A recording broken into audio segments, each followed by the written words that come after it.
এবার মুখ খুললেন আলো আসবেই গ্রুপের অ্যাডমিন শামীমা তুষ্টি। বৈষম্যবিরোধী ছাত্র আন্দোলনের বিরুদ্ধে লড়াইয়ের লক্ষ্যে আলো আসবেই নামের একটি হোয়াটসঅ্যাপ গ্রুপের কথোপকথনের কয়েকটি স্ক্রিনশট সামাজিক যোগাযোগ মাধ্যমে ছড়িয়ে পড়েছে। তাতে আওয়ামী লীগ নেতা এবং দলটির ঘনিষ্ঠ হিসেবে পরিচিত শিল্পীদের কথোপকথন রয়েছে। তারা আন্দোলনের বিরুদ্ধে সরব ছিলেন।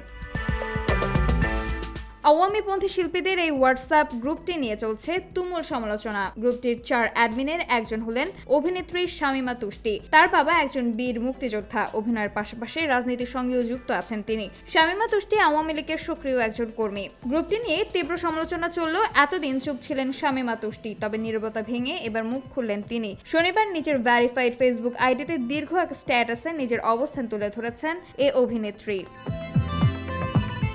শামীমা তুষ্টি লিখেছেন, আমি এই মুহূর্তে যা লিখতে যাচ্ছি আমি জানি তার জন্য আমি গালি ও ট্রলের সম্মুখীন হতে পারি। তবু আমি আমার পজিশন ক্লিয়ার করতে চাই। আমি প্রথমেই বলে নিতে চাই যে আমি একটা রাজনৈতিক দলের সক্রিয় কর্মী, বাংলাদেশ আওয়ামী লীগের সক্রিয় কর্মী। এর কারণ আমার বাবা মুক্তিযোদ্ধা ছিলেন। যেখানে মুক্তিযুদ্ধের পক্ষের শক্তিকে আমি আমার নিজের পক্ষ ভেবেছি। আমার এই পক্ষপাতিত্ব যে ভুল তাও আমি মনে করি না। আমি মনে করি আমি আমার অংশগ্রহণ ঠিক বিবেচনা করেই করেছি। কিন্তু এই দলের সদস্য হওয়া সত্ত্বেও আমার নিজের কিছু বিবেচনা আছে। আপনারা সবাই জানেন, কেউ যখন কোনো দলের কর্মী হিসেবে কাজ করে তখন তার সেই দলের নেতাদের কথা মতো কাজ করতে হয়। সেসব দলীয় নির্দেশনার বিপক্ষে গিয়ে কাজ করার পরিস্থিতি থাকে না এবং আমি তা করতেও চাই না দলের কর্মী হিসেবে।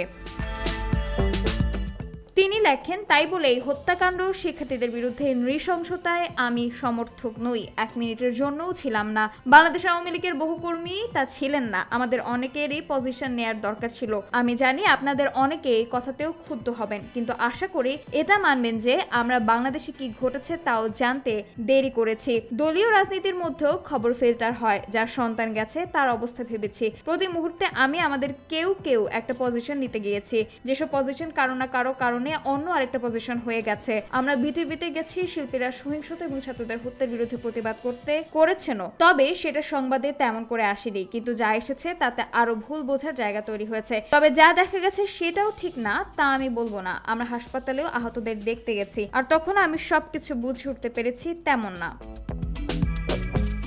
শামীমা তুষ্টি লেখেন, আমরা যে যাই ভাবি না কেন দল মূলত কি করতে যাচ্ছে বা কি করবে তা সম্পূর্ণ জানার উপায় আমাদের ছিল না। আমি এসব কথা বলে পক্ষ বদলের চেষ্টা করছি না, বরং আমার দলের পক্ষে যেসব মারাত্মক ভুল ছিল, আমার যেসব বোঝাবুঝি ছিল, সেগুলোর কারণে আমার দনমনা আর পরিস্থিতির কথা আপনাদেরকে জানাতে এসেছি। আমি একটা সংগঠন করি যেখানে সিংহভাগই এই হিংস্রতা, এই হত্যার সমর্থক নয়, কিন্তু আমাদের কোনো একটা পজিশন কিভাবে নিতে পারি তা ভাবতেই প্রতিদিন আরো নতুন মৃত্যু হয়েছে। প্রতিদিন আরো বেশি করে আপনাদের থেকে দূরে সরে গেছি। শিল্পীদের গোপন হোয়াটসঅ্যাপ গ্রুপ আলো আসবেই নিয়ে তিনি লেখেন, আমি একটা হোয়াটসঅ্যাপ গ্রুপে ছিলাম। সেখানেও আমি বলেছি যে সবার সঙ্গে গিয়ে আলাপ করতে হবে, এগুলো বন্ধ করা দরকার। কিন্তু ঘটনা এত দ্রুত ঘটেছিল, আমি যে সমর্থন করি না তা আপনাদের জানানোর সুযোগ পাইনি। তাছাড়া আমার অনেক সহকর্মীরাও এসবের ভেতরে ছিলেন, পরে হয়তো থাকেননি। তারাও আমাকে অনেক গালাগাল করেছেন। তবু আমি বলতে চাই যে আমি আমার সহকর্মীদের জন্য অনেক কিছু করার চেষ্টা করেছি, এখনো তাই করব। এছাড়াও আমরা আমাদের সিনিয়র সহকর্মীদের সঙ্গেও যোগাযোগ করতে পারিনি এক সঠিক দিক নির্দেশনার জন্য। সেসবও আমাকে ভাবিয়েছে। দলীয় সব কর্মকাণ্ড সমর্থন করেন না দাবি করে তিনি লেখেন, এখনো আপনাদের সামনে এসে কথা বলতে দেরি করেছি। যে ঘৃণার সম্মুখীন আমরা, যে গালাগালি আমি খেতে পারি, সেসবের ভয়ই আরো দেরি করে ফেলেছি। আমি নিজেকে বুঝিয়েছি এসব সমালোচনা, গালি আর ট্রল আমাকে গ্রহণ করতে হবে, আর সেসবের মধ্য দিয়ে শিক্ষা গ্রহণ করতে হবে। আপনারা দয়া করে ভুল বুঝবেন না, আমি দল বদলের ইচ্ছা থেকে আসিনি। আমি যে দলে ছিলাম সেই দলের নেতাদের সব কার্যক্রম যে আমি সমর্থন করি না সেটা জানাতে এসেছি। আমি দল করলেও নিজের বিচার বুদ্ধি বিবেচনা বিকৃত করে দিয়ে দল করি না।